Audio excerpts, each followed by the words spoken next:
In a time when the earth was still learning the songs of humanity, when ancestors walked closer to the living than they do now, there lived a man whose hands could bend iron but whose heart had turned to stone.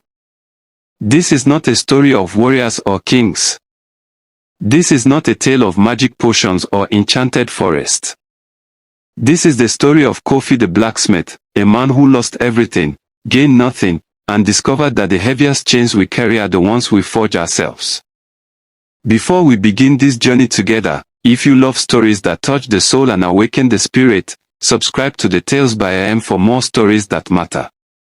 Ring that bell, because every tale we share carries wisdom from ages past into our modern hearts. Now, settle in.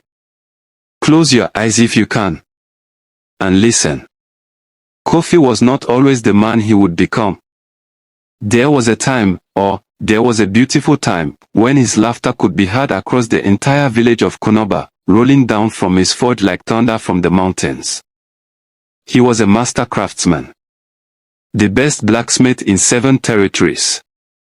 Kings sent messengers with bags of gold, begging him to craft their weapons. Farmers traveled for days just to have him repair a simple hoe, because they knew that anything touched by Kofi's hands would last 3 lifetimes. But it wasn't his skill that made him wealthy. It was his heart. You see, Kofi had a secret. Every 7th customer, he charged nothing. The widow who needed a new cooking pot. Free. The young man starting his first farm. Free. The child who wanted a small knife to help his father. Free. Money is like rain, Kofi would say, his white teeth flashing in the firelight.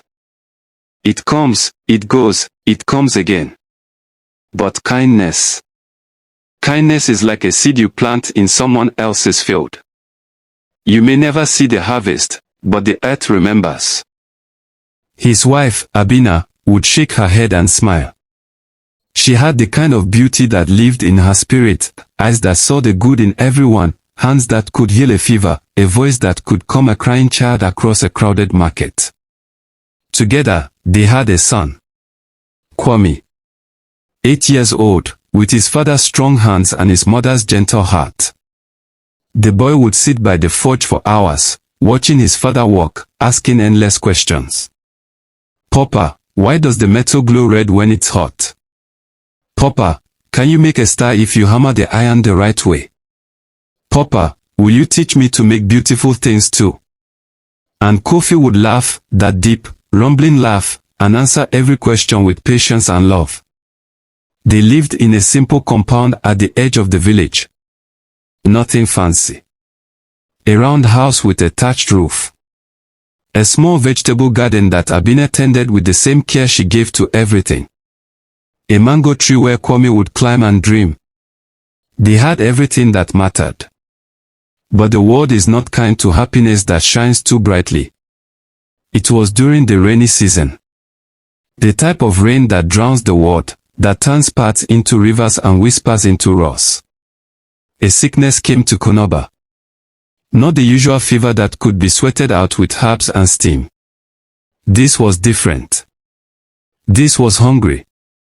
It took the old first. Then the very young. Then, as if selecting victims with cruel intention, it came for those with the stronger spirits. Kofi worked day and night, crafting pots for boiling medicine, tools for the healers, anything that might help. He barely slept. He barely ate. Rest, my husband, Abena would plead. You cannot save the village by destroying yourself. But Kofi couldn't stop. Wouldn't stop. Until the morning he woke to find Abena's hand cold beside him. She had been caring for the sick, bringing food to those who couldn't leave their homes, sitting with the dying so they wouldn't face darkness alone. The sickness had entered her body quietly, and by the time Kofi noticed her fever, it was too late. She died holding his hand, with Kwame crying at her feet. Her last words, teach him to love anyway. 3 days later, Kwame followed his mother. The boy had stopped eating after Abena died. He would just sit under the mango tree, staring at nothing, his small body growing smaller each day. The healers tried everything. The priest prayed. Kofi begged. But some sorrows are too heavy for small shoulders to carry. When they buried Kwame next to his mother, something inside Kofi's chest cracked. Not his heart, that would have been a mercy. No, something deeper. The part of him that believed in tomorrow. The part that could see light in darkness. The part that made him human. At the funeral, the entire village came. They brought food. They sang songs. They wept with him. And Kofi felt nothing. Just emptiness. Just ash where fire used to be. If you're still listening to this story, subscribe to the Tales by IM. Because this tale gets darker before it finds its light, and you'll want to know how it ends. The forge that once rang with joy became a cave of silence. Kofi still worked. But he was no longer the same craftsman. His hands moved with mechanical precision, but they created without soul. Every weapon he forged was sharp enough to kill, but they felt cruel somehow, as if they carried his pain into the world. And his generosity. Gone. The seventh customer who came expecting kindness found only cold calculation. Pay double, Kofi would growl. Or go somewhere else. But Kofi, it's me. Don't you remember? I'm your. You helped me when my farm was starting. I have children now. I just need. I don't care about your children. I don't care about your farm. I don't care about anything. Pay or leave. Word spread through the village. Kofi the generous had died with his family. What remained was Kofi the cruel. People still came to him, his skill was unmatched, but they came with resentment. They came because they had to, not because they wanted to. Kofi told himself he didn't care. He told himself that caring was what had destroyed him. If he had cared less, worked less, given less, maybe his wife and son would still be alive. Maybe if he had kept the money instead of giving it away, he could have afforded better medicine, brought in healers from distant lands. These thoughts became termites in his mind, eating away at everything good he once believed. Years passed. 1. 2. 5. Kofi's compound fell into disrepair. The mango tree died from neglect. The vegetable garden became a patch of weeds. The round house with its thatched roof began to sag, like it too was burdened by grief. He spoke to no one unless they were paying customers. He attended no festivals. He helped at no harvest. He became a ghost that hammered iron. The village elders tried to reach him. Kofi, we understand your pain, but you are destroying yourself. Let us help you heal. Heal. Kofi laughed, but it was nothing like his old laugh. This was sharp, broken. There is no healing from this. There is only surviving. And I survived by not feeling. Leave me alone. Even the children, who used to run to his forge with excitement, now walked past quickly, frightened by the angry man with dead eyes. Tone shifts, becomes mysterious. Then, one evening, as the sun painted the sky in shades of blood and gold, a stranger came to Kofi's forge. He was old. Ancient, really. His skin was like weathered leather, marked with wrinkles that seemed to tell 1,000 stories. He wore simple clothes, a faded cloth wrapped around his waist, a walking stick carved with symbols Kofi didn't recognize. But it was his eyes that caught Kofi's attention. They were bright. Impossibly bright. Like they held stars. I need a knife, the old man said. His voice was soft but carried weight, like distant thunder. 50 gold pieces, Kofi replied without looking up from his work. That's expensive for a simple knife. Then go somewhere else. The old man smiled. I think I'll stay. You see, I'm not just buying a knife.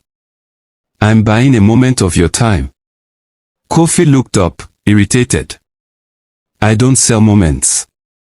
I sell metal. Humor an old man. I'll pay your price. But first, answer me this, what happened to the blacksmith who gave away his work for free? Kofi's hand stopped moving. His jaw clenched. That man died. Along with everything he loved. Died. Or buried himself alive.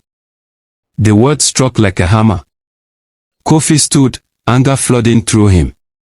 Who are you to speak to me this way? You know nothing about my pain. The old man didn't flinch. I know everything about pain, Kofi. I know about loss. I know about the chains we forge in our own hearts and then blame the world for our imprisonment. Get out. I will. After you make my knife. And after I tell you a truth you need to hear. Kofi wanted to throw the old man out. Wanted to rage. But something in those star-bright eyes held him still. What truth? He asked, his voice barely a whisper. The old man stepped closer. You think you're honoring their memory by dying inside.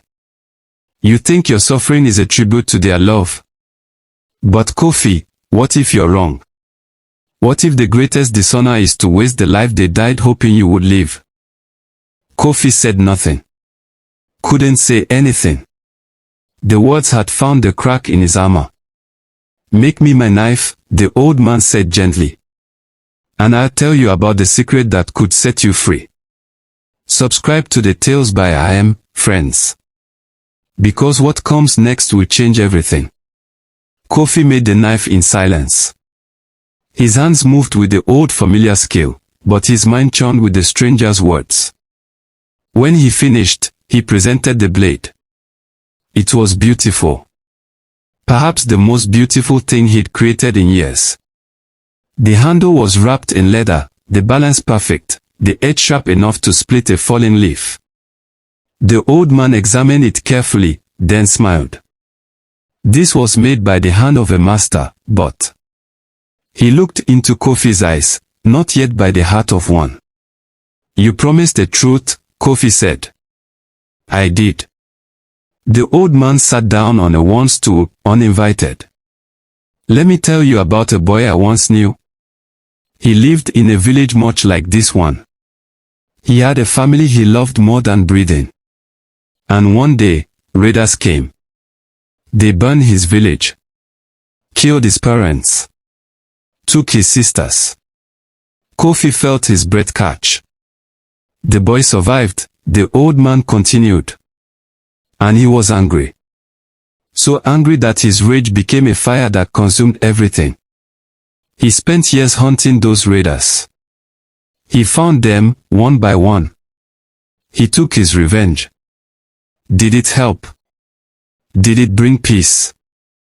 No. The old man's eyes held deep sadness. Because revenge is just another prison. He realized, too late, that he had become the very thing he hated. A destroyer. A taker of life. What happened to him? He met a wise woman who asked him a simple question, who are you now that your revenge is complete? And he had no answer.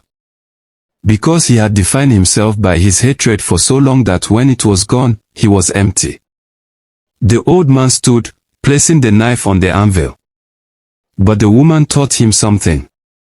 She said, you cannot change what was taken from you.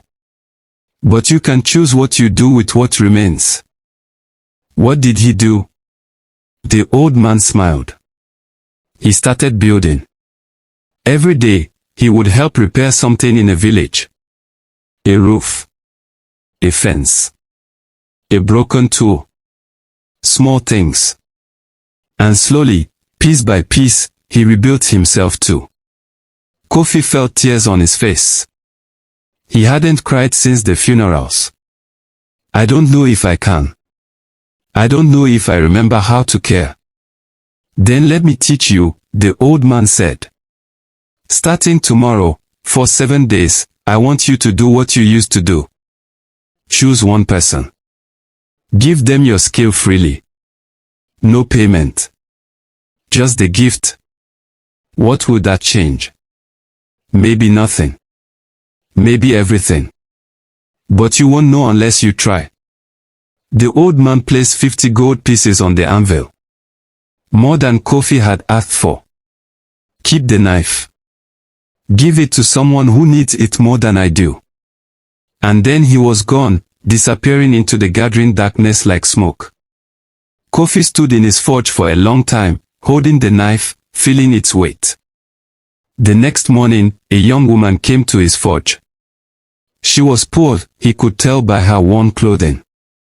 She needed a hoe. Her old one had broken, and planting season was starting. How much? She asked nervously. Kofi looked at her.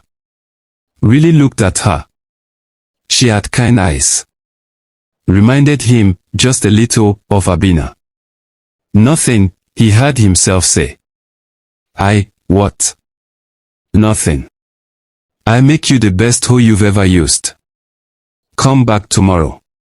The woman's eyes filled with tears. Why? Why would you do this? Kofi touched the knife on his belt. Because someone reminded me who I used to be. That night, Kofi worked on the hoe with a care he hadn't felt in years. He hummed while he worked. An old song Abena used to sing. When the woman returned the next day, she wept when she saw the hoe. It wasn't just functional, it was beautiful. The handle was carved with simple flowers. I don't understand, she whispered. My wife used to say that every tool should be made with love, because it will be used to bring life from the earth. I forgot that. Thank you for helping me remember. Day 2. Day 3. Day 4. Each day, Kofi gave his work freely to one person. And each day, something inside him shifted. The ice around his heart began to crack. On the 5th day, he cleaned his compound. Cleared the weeds. Repaired the house. On the 6th day, he planted a new mango tree. On the 7th day, a small boy came to his forge. The child was thin, dirty, clearly an orphan. He was carrying something wrapped in cloth. Master Kofi, the boy whispered. I heard you've been helping people. I don't have money. But I brought you this. The boy unwrapped the cloth. Inside was a small wooden bird, carved with clumsy but earnest hands.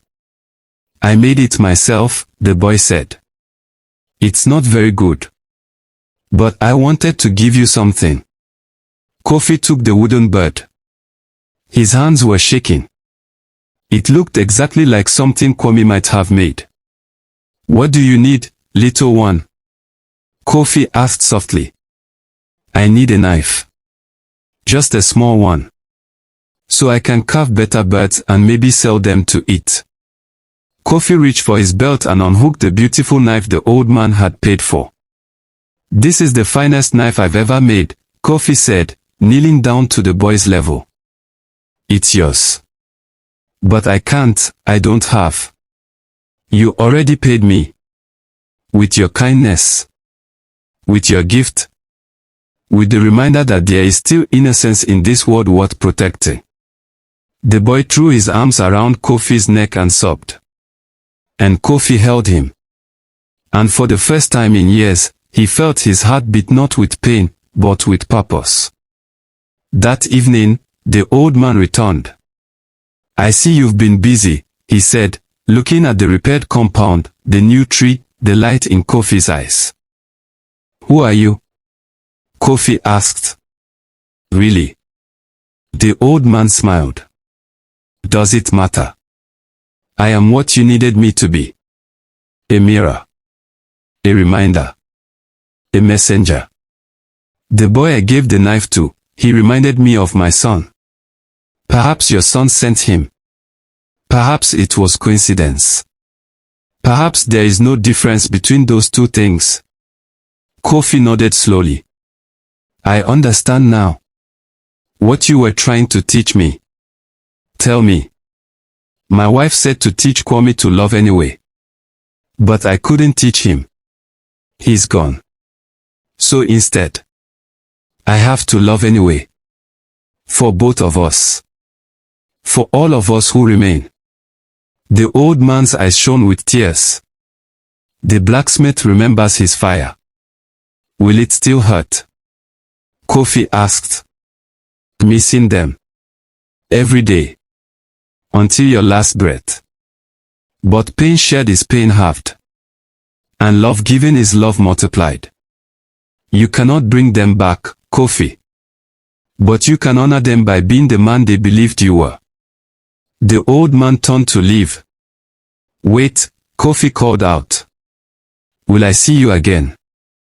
When you look in the mirror and see the man you're meant to be. Yes. Every day. And he was gone. From that day forward, Kofi the blacksmith became Kofi the generous once again. But he was different now. Wiser.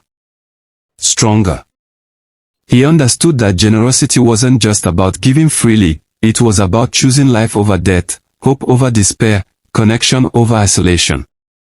He trained apprentices. Fed orphans. Laughed again. Loved again. Not to replace what he lost, but to honor it. And on quiet evenings, he would sit under the new mango tree, and he would feel Abena's smile in the breeze and hear Kwame's questions in the rustling leaves. The chains he had forged for himself. He melted them down and created keys instead. Keys that open not locks, but hearts. This is the tale of the blacksmith who learned that the strongest metal isn't iron or steel, it's the human spirit when it chooses to bend instead of break, to give instead of take, to love anyway.